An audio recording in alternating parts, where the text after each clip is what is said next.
ایمان ان کے بارے میں مختصر سی بات ہے، شروع میں ہی ہے ذالک الکتاب لا ریب فیہ ھدی للمتقین الذین یؤمنون بالغیب ویقیمون الصلاۃ ومما رزقناہم ینفقون والذین یؤمنون بما انزل الیک وما انزل من قبلک وبالآخرۃ ھم یوقنون اولئک علی ھدی من ربہم واولئک ھم المفلحون۔ بات ختم، مختصر سی آیات، بات مکمل ہو گئی۔ اہل ایمان یہ ہیں۔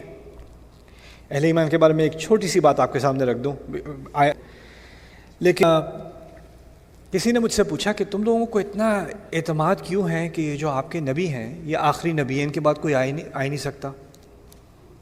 کچھ دلچسپ گروہ ہیں دنیا میں جن کا ایمان ہے کہ قرآن تو ہے، وہ نبی بھی ہیں، لیکن ان کے بعد بھی نبی ہونے کا امکان ہے۔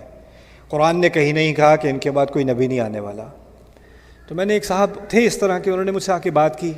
میں جماعتوں کا اور گروہوں کا اور فرقوں کا نام نہیں لیتا، میں اعتقاد کی بات کر رہا ہوں، یعنی ان کا عقیدہ یہ ہے کہ ان کے بعد بھی نبی ہونے کا امکان ہے کسی کا۔